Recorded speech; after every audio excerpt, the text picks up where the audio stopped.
Well, hello everyone, and thank you again, or if this is your first time, welcome to Checking In with HFLA. This is the sixth episode we have been airing since COVID-19, the pandemic hit, and 6 months later, here's where we find ourselves, still in the midst of a pandemic and still in the midst of a lot of turmoil in our country. And just want to acknowledge that this morning as I was able to do that with our guests before coming online. Very sorry and continue to be really disturbed about the incidents happening in our country and about the outcome around Breonna Taylor this morning. So we are thinking about that, and we are sorry, and we're hoping for better times here in the United States. With that, I really want to welcome our guests today, two business owners that I'm very, very excited to have a conversation with. We have Angela Sharpley and Stesia Swain of Piping Hot Grill. They've been in business a while, but they're newcomers to the Circle North building in Glenville, Cleveland, Ohio, and more specifically, part of the Glenvillage business incubator. And with that, I want to turn it over to them to give us an overview of your business. Piping Hot Grill, we are a award-winning carry-out seafood business. We launched in 2010 originally.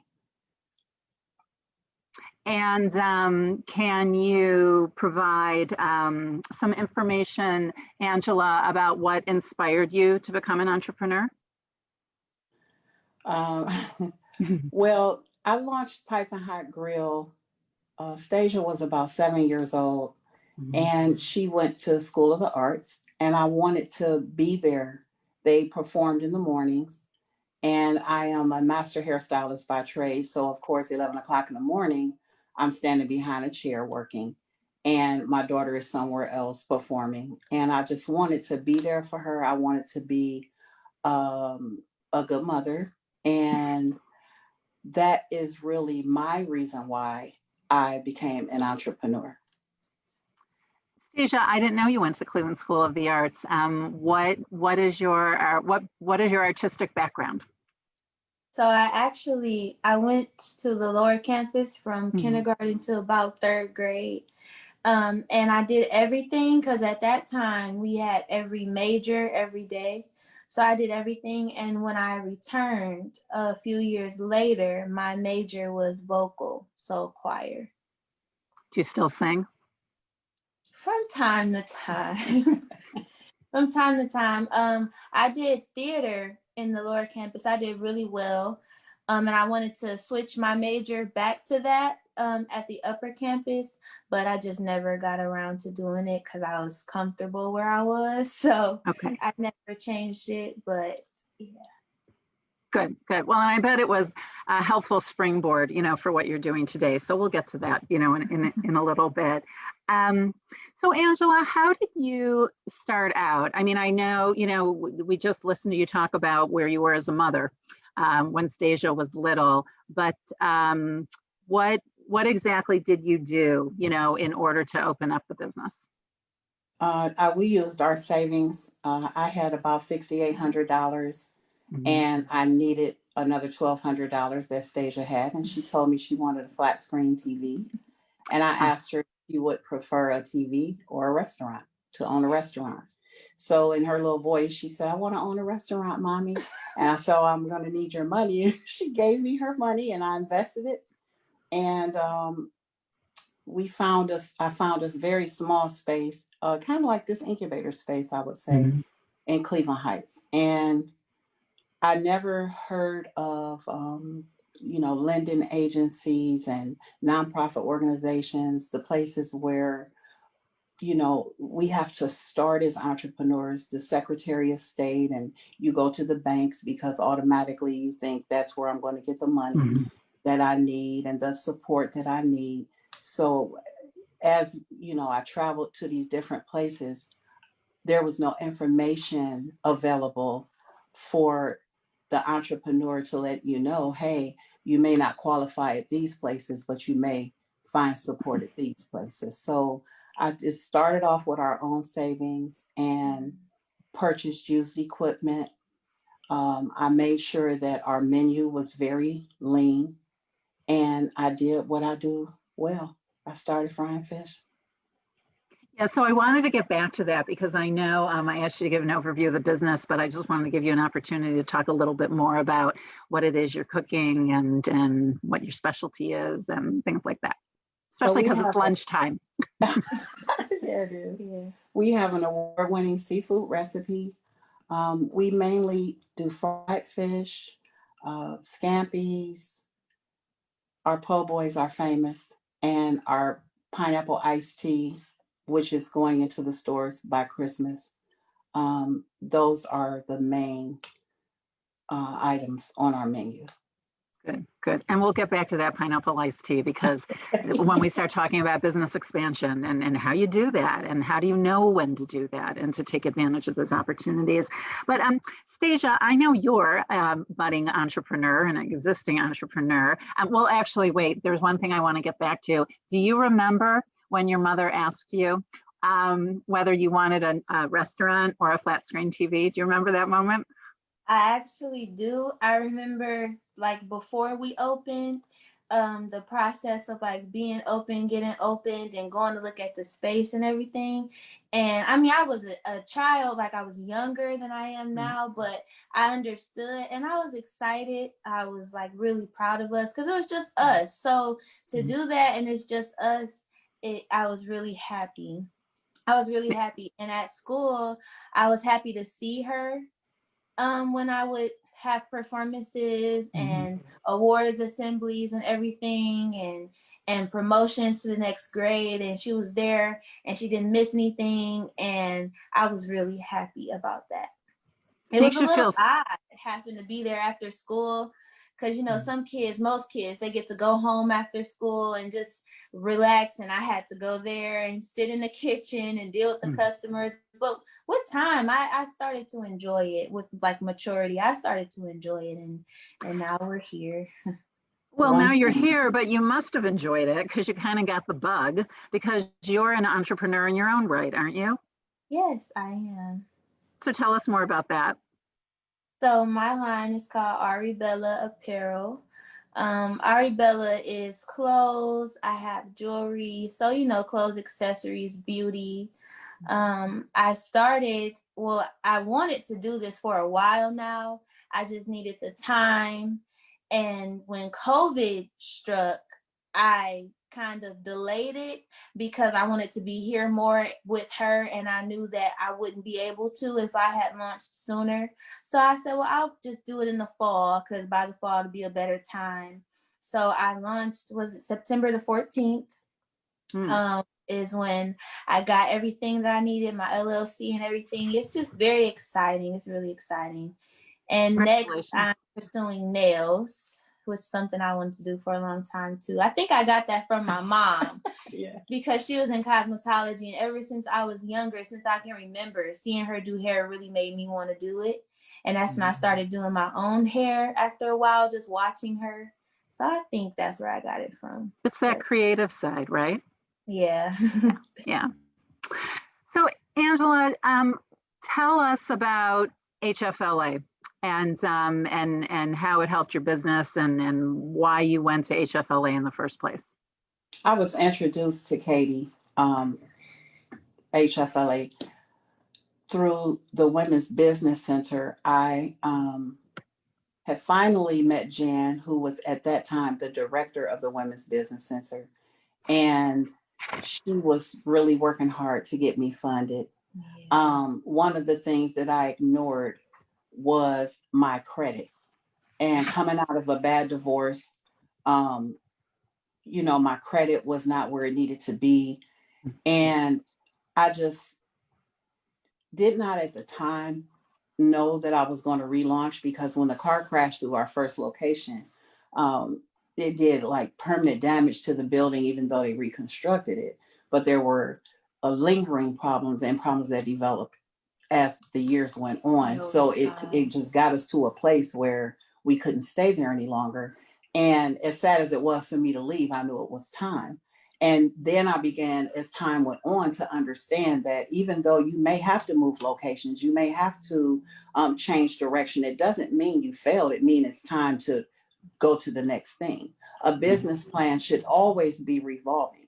Don't get a business plan and it's written in stone and you're not going to budge, you're not going to move from it, you're not going to revamp it, because a business plan should always be revolving. And with that said, I continued to work on my business plan, even when I would be discouraged, like, how is this going to happen? I don't have any more money. And, throwing it in the trash. We've had many days. It took a while to get the business plan finished. And it took many days of her quitting and throwing it away. And I had to get it out the trash and iron it out and open the computer back up. It was a lot, and it was just us. So when I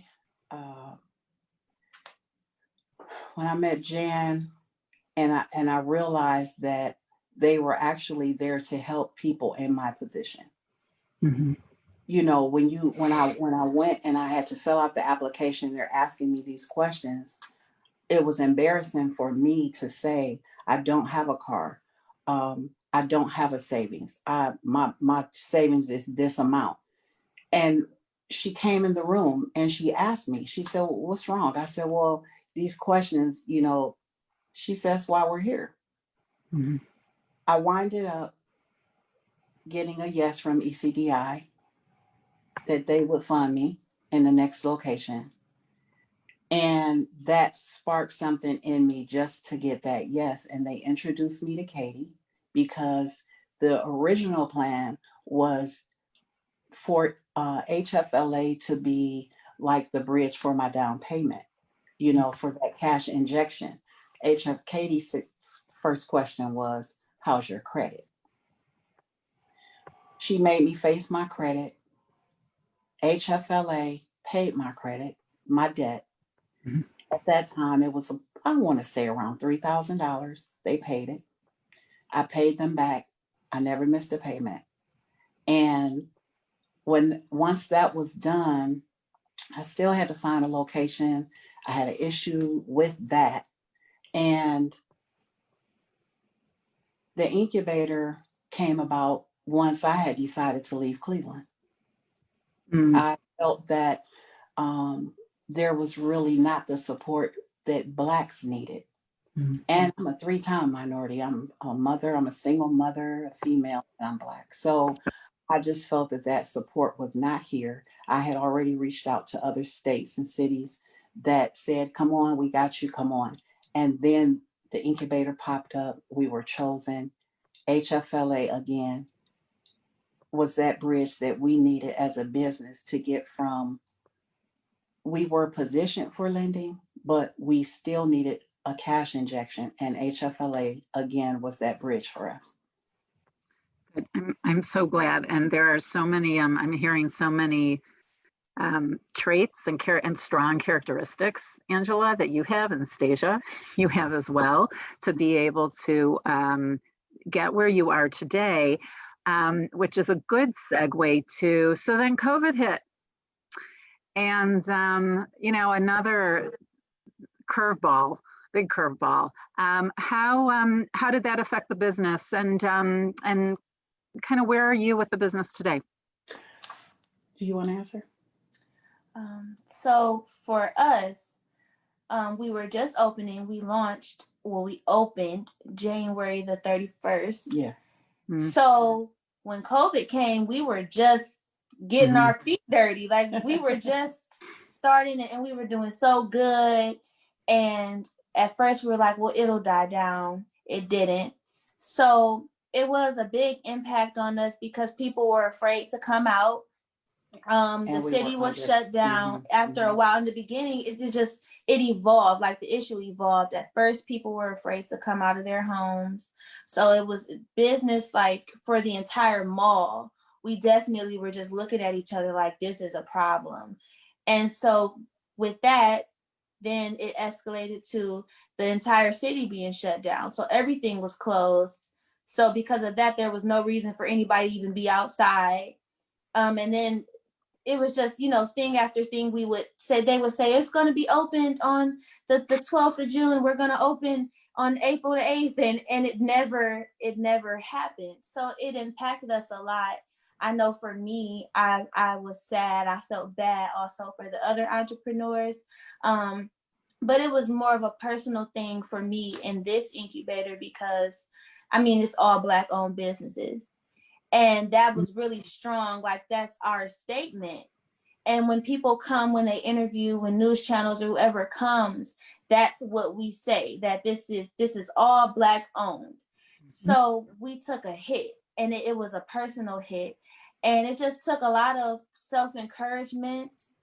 And it just took a lot of self-determination to get through that. We were doing very well when we hit the ground. The doors opened. We had a lot of organizations that were actually booking out our lobby so that we could cater their meetings. And it was getting to a place they were calling us on Sundays. People were finding my cell phone number. I still don't know how they do it, but they're still doing it. And they call my cell phone to see if we would just open on Sundays for their churches to come. And so, we have a great following. What it did for me, though, was a positive impact, not only negative. The positive part of it was that, when you squeeze the orange, you're going to get orange juice. So when we got squeezed, it put me in a position to make a move. And even though the distribution of the tea was already in the plan, it put me in a position to move forward. Like, not only I didn't move out of fear. I moved because I knew it was time. And it allowed me the free time to make other things and other connections because I really didn't have free time at all. Yeah, we did. We were open 7 days a week. We were. When we first started. And then when we closed Sundays and Mondays, we barely had off time with that. We always had something else to do. We had a meeting, church, something every single Sunday, and every then, Monday. Hiring the people that we brought on board was disappointing. Of course. So we were on a tight ship at Pipe and Hot Grill. Our system is simple, but it's tight. And we don't move to the left or to the right. We stick to a strict system. Some people are not willing to be that strict. They want to tour the mall and, it's fun to be here. It really is. So, but I'm saying though, one thing is that we are at work, and when we're at work, we work. So what it didn't just, after the initial emotional part of it, the hit we took, and I'm looking at the other business owners, and, you just have a heart for everybody, not just yourself. And, I was introduced, we have mentors and that are already successful business owners, people who own malls, just different. And one of our mentors introduced us to the people that we are working with to get our product in the stores, because you have to, if this COVID really has tested a lot of products as well, products and services. And if you can make it through this, I don't mean just in the same place. I mean, other ideas should be born out of these circumstances. When you go through these, entrepreneurs are born out of this. Many people have walked away from their jobs completely and followed their dreams because they find out that there is not true 100% stability in working for other people. Yeah, you bring up so many good points, and I would so like to keep talking for many, many more minutes. We only have a few. Both of you, what advice would you give to entrepreneurs with challenges right now, or even young people who want to become an entrepreneur? I'll let you answer first for the young people. Go first. Okay. I recommend that they seek mentorship from people who are successful, that they evaluate their business plan and their product and or service. And don't spend money that you don't need to spend. Mm. When you get the loans, when you get the grants, we do have to pay our bills at home, that's true. But don't spend money that you don't need to spend. Use it wisely. I would say fear is a big factor, one of the biggest factors in people not starting a business, people who do have the business quitting. I would say at this time to use the free time that you do have to, like she said, evaluate, but also see what it is that you really want to do and just do it. It's no room for fear in life. We can't go about things being afraid. You never know how it's going to go. And every huge business started as a small business. So it doesn't matter how many reposts you get or don't, likes, anything for the young people. A lot of us, we just operate on likes and popularity. Just do it. And just do your best, because your best is your best. So just do your best and stay positive. Wow, what a wonderful note to end on. So we do need to close today. And Angela and Stesia, in a minute, I want to give you the opportunity to make sure people know how to find you, your phone number, all that good stuff. And I want to thank our viewers for tuning in today, or for those who might tune in the future, to take a listen. We're really excited to provide these series. And I just want to let our viewers know of an event that we're sponsoring coming up on October 21st that really gets to a lot of what Angela and Stesia were just talking about, particularly as it relates to getting financing, and being able to, as a single mom, a person of color, a woman, to be able to get support, get someone to buy in, to provide you with some funding. And so we're going to be having a panel at the end of October called Fostering Economic Equity, Fixing the Racial Imbalance in Consumer Lending. And we're really going to talk about racism and banking and why we are where we are today, where people of color have a harder time getting personal loans, business loans, and trying to have a real open conversation about not only why that is, but what can be done about it. So if you're interested, please go to our website. It's interestfree.org to learn more about HFLA, and you can actually find out information. The event's free, we're Zooming it, not surprisingly, and it's really important that we start talking about these issues right now. However, back to Angela and Stesia, please let our audience know how they can find you. We are located in Mayor Frank Jackson's Neighborhood Transformation Incentive, the Glenville Incubator, at 1400 East 105th, Cleveland, Ohio, 44106. Our phone number is 216-795-5250. We do, however, recommend that you call first because there is major construction going on right now in front of our building. You can't even get down the street right now. So Instagram, you can find us on Instagram at official Piping Hot Grill, and we are on Facebook as well, Piping Hot Grill. Terrific. HFLA, thank you. Ladies, thank you very much and good luck. Thank you. All right. Bye. Bye.